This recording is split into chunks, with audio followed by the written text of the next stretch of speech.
With another video on today, we're gonna be reacting to Moist Critical. His movies just keep getting worse. Let's get straight into it. Finally here, Rebel Moon Part 2, the movie no one's been waiting for, a sequel to the movie I don't nobody know what that liked. is. And man, if you can believe it, somehow Part 2 is even worse than Part 1. I didn't see part one. Somehow every single complaint people had about the first Rebel Moon is present in the second and even worse. Now, So they granted, there didn't hasn't change been a anything? long gap between part 1 and part 2, so it's not like he went back and started fixing things in this movie, I imagine, after reception to the first one. It was probably already locked and loaded. But man, it is crazy how for two movies, With some shows, I'm not gonna lie, the first season would be bad, but some shows in the second season it'd be kind of better because they look at the reviews on it. no one sat Zack Snyder down and said, "Brother, this stinks."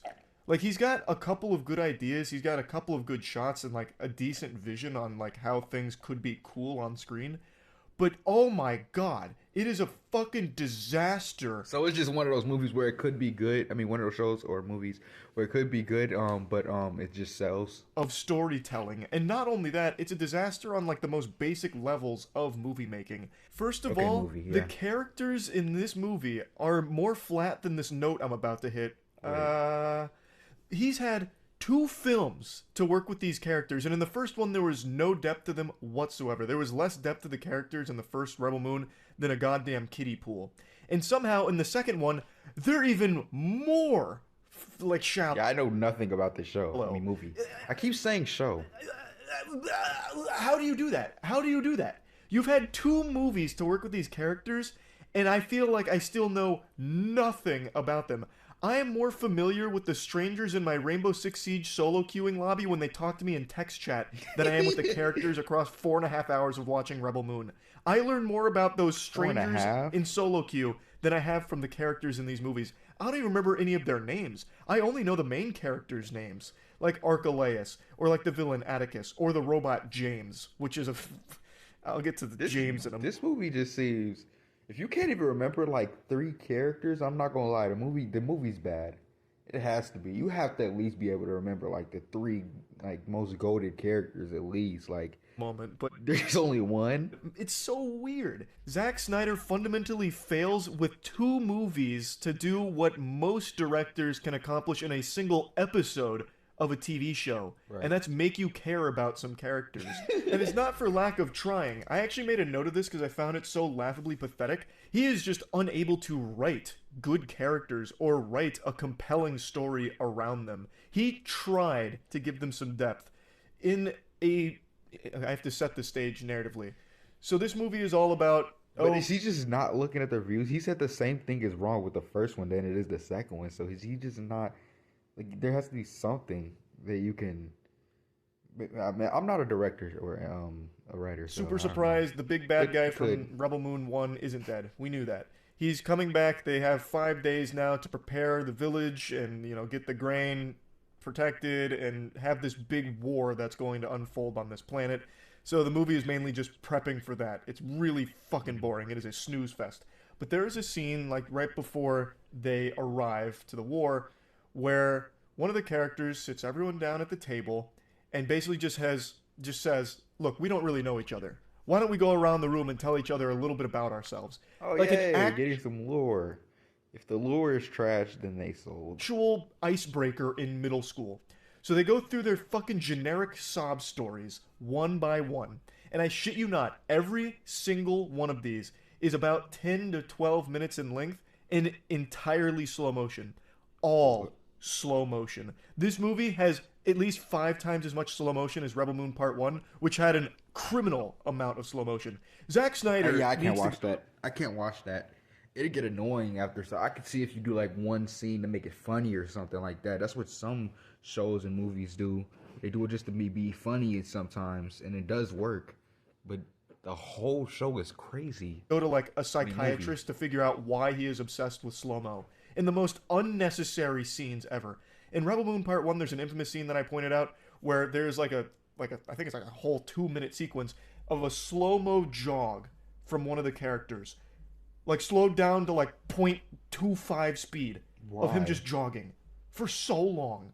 And in here, that's like half of the scenes. So in this moment, They're going See, around I'm the not watching that. I can't. That's like watching. I don't know. That's just so boring. room telling their generic sob Why stories, do you which think suck. that'd They are be so poorly interesting? written. Side quests in the first Mass Effect with throwaway characters gave you more reasons to care than these do. So they're going around the room, they're telling their stories. Each one's 10 to 12 minutes of all slow mo, and it's supposed to be about confessing, so we get to learn about the real them. And it falls right on its fucking face. It became a joke, like an actual joke. This was his attempt at trying to give the characters any level of depth. This is him fleshing them out. He can't do it. He can't write it. It's bad. So, since he was unsuccessful in giving these characters any real depth, no Yeah, one. it's seeming like they just I don't know. They need somebody to check it or something like that. Like, is no one else like watching it or like reviewing it before it comes out? I feel like y'all need that. Like, y'all need some pointers from somebody else at this point, because it's so for some reason you feel like watching someone jog for 2 minutes in slow mo is okay. Is that's entertaining to you? That's so fucking boring. One cares about them. No I one's would going. I would quit it. So, like, I would probably, as soon as I seen them jogging for like 30 seconds, I'd probably like skip ahead a little bit just to see how long they're jogging, and I'd probably just exit movie real To quick. know their name. I certainly didn't. So anytime the characters do something, which is rare because most of the characters do nothing here except for the main characters, but anytime they do, you kind of just roll your eyes like, oh, who is this and what are they doing? Why? And then if something happens to those characters, it doesn't matter because you don't know them. You haven't seen them do anything, so who gives a fuck? It takes all of the emotional give 'em, weight like- off of every single scene that they're in. And I think somewhere along the way, he recognized that because at a certain point, characters just start telling you. You gotta be at like a certain type of show to just be like killing off random people and just be like on that. Like, this, I don't feel like this You're is supposed fitting that criteria. to feel about characters. So there's a scene where one of the villagers is giving the main cast, like the heroes, a certain item, and then explaining why she's giving them that item. And it's like, oh, for your bravery, your no-quit attitude. There's not a mean bone in your body. You always wear the nicest smile, and Is most of the movie just them talking about dumb shit? you got real stars in your eyes, champ. We love it here.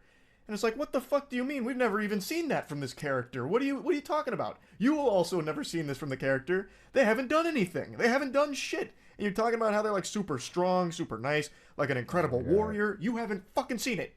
Nobody has. Like, it's. I mean, I gotta probably hype them up because they're dead. I guess I don't know. Like, I don't. They just start telling you what the character is supposed to be, but you never see it. They don't show you it. So it sucks. Like, what Zack Snyder needs is a talented writing team around him. Because, like I said, he has some cool visions, and there are some good shots. That's what I'm saying. He needs someone to review it. Like, it's like you need like pointers or something. Because if somebody watched that and so like one of his friends or something like watched that and they told him it was completely fine, they're preying on your downfall. I'm just saying. But since everything around it is dog shit, the whole thing just becomes a toilet bowl of poop. Like, it just doesn't work. So all of the shots are just kind of moot. If he had a team of writers around him that kind of wrangled in his visions and like actually fleshed them out, I think he could have something here with Rebel Moon. But since it seems like he's only surrounded by a bunch of yes men, we're going to keep getting fed this slop. And it is slop. I don't know how Zack Snyder has like this cult following that he does that's brainwashed into just loving everything he makes. It's just so odd because under every possible spin of Rebel Moon, it's just bad. Like, there's no real. I watch straight action and horror stuff, and I stopped watching horror stuff because things aren't scary. That's scary anymore. But like, I've been watching mostly action stuff. I can't watch anything that's boring in slow mo. I just can't. It's just I don't know. I just get bored fast. I'll click off in an instant. Arguments you can make for it being good. Even at the most basic level of action, it fucking fails at. It's boring. The action in Rebel Moon 1 was better, genuinely better than what's here in Rebel Moon 2. Even though this one is all about a war. Like, how do you make a war movie this lame? It's just a bunch of people firing from the hip in slow-mo. So just a bunch of lasers, beep booping all over the place. And you don't really get to see anything interesting. There's a fucking character that uses dual lightsabers. Like, how do you fumble that? That is the Yeah, I'm not gonna easiest lie. recipe for just fun. Characters with like if you got like a main character with like a sword, you gotta make them go crazy. I'm just saying, like they gotta be doing some off the wall stuff. I'm just saying. On screen, and still, her scenes with the dual lightsabers are terrible. She barely does anything with them. She does like a couple of moves like this and that and nothing else. And she loses like the entire time to just random grunts. And that's supposed to be like one of the See, this is sorry. See, like how you gonna give somebody like a cool weapon and just make them sorry, bro? main Oh my God. heroes there. You know, this ultimate warrior. It's just pathetic. Like, it is boring action. Aside from a couple of decent moments. Like, there's a couple of moments in these slow-mo sequences that I was like, oh, that's kind of cool. If it wasn't surrounded by 50 other minutes worth of slow-mo, this one actually probably would have stood out. I bet if you took the slow-mo out of I this don't know how movie, he you sits would have through cut this its stuff. runtime by about Guess 40 because he wants minutes. to get haunted, but I wouldn't be able to do it. And I'm not I even just really can't. exaggerating. I, I actually I'd think you would probably have go taken to sleep. I'm not a gonna lie. I huge would go to sleep. chunk out of this movie if those I can't slow-mo force myself scenes to were sit just through it. normal speed or just used more sporadically. It's baffling. It's truly nuts how much slow-mo is in this movie. Like, I can't overstate that. But yeah, it takes so much of the impact and intensity out of a lot of these fight scenes. So really nothing in this film lands. Like, actually nothing. Now, I mentioned the robot James earlier, and I think he is the best example for just how bad and how all over the place Zack Snyder's brain is with Rebel Moon. James is a robot who actually has something cool about him. He's got, I don't want to spoil it, but he's got an interesting Go ahead. element that I'm not gonna watch it. So isn't present in anything else in Rebel Moon. And instead of exploring that part, which they only briefly drop, they instead just sideline him to a character that wears antlers and is occasionally just in the background looking at things. That's his whole presence in Rebel Moon. All he does is like look at shit from the sidelines, and he's like, and then he eventually talks to our main character for like maybe a minute or two, and he reveals that really interesting piece of lore about him, and it's never addressed again. And wow. instead, Wow. It seems like they're having like the problem of like scenes being okay, but they're just fumbling. Like they're just like they're not. I don't know. I haven't watched it, but it just seems like from this point of view. he pops up one more time in the middle of their climactic battle where he just, like a fucking turret, goes in a circle shooting people, and then he like punches a guy and then blows up a tank, and then he's gone again until the end of the movie, and then he's wearing his antlers again. He's like, I think I might want to help. Clearly, he's trying to get James into the fold for the third movie, because apparently Zack Snyder wants to make 6 of these bitches. Oh, if he does slow-mo in all of them, that would be crazy. I'm just saying. That would be crazy. God only knows why. I have no idea why. They are terrible and looks like only getting worse. But because Zack Snyder's all over the place, he has so many different pots on the fire, he's losing track of them, is what it seems like. James is a character that was introduced in the first Rebel Moon that I thought could be interesting, only to be completely forgotten. And in this film, they bring him in pretty early, like they show you him, and I thought, oh, he's probably going to play a pretty decent role in this film. Only to be completely forgotten again until the end of the movie with that little scene with the main character and then his hero moment. And then he even strikes legitimately a hero pose, like an actual hero pose, superhero. So it's like Zack Snyder keeps forgetting where things are or what things are going on in these movies. Yeah, somebody needs to review this movie, bro. Like, what's going on? Do we know anything? We don't know anything about him, do we? Like, he's probably one of the ghost characters too. What's his past? Because he's probably too focused on how to put more fucking slow-mo in it. It's just so poorly done from top to bottom. I can't think of anything in this film that makes it worth watching.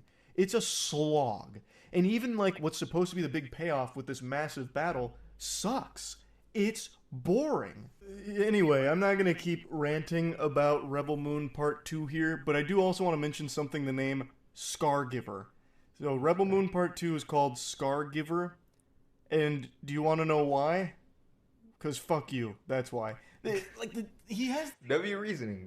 these pretentious sounding names. And in the movie, the best I can gather, since it's not fully explored why they call her Scargiver, the best I can piece together is the main bad guy, Atticus. at one point says that he's going to show his face and bear the scar that she gave him.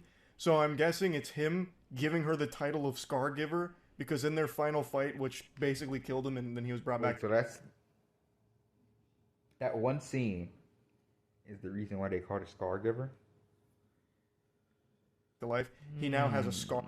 I guess if it was building up to like her revealing, like the whole movie was like building up to it, kinda. I guess that would make sense, kinda, if they was like focusing on that, him giving her the scar a little bit. From it. Genius.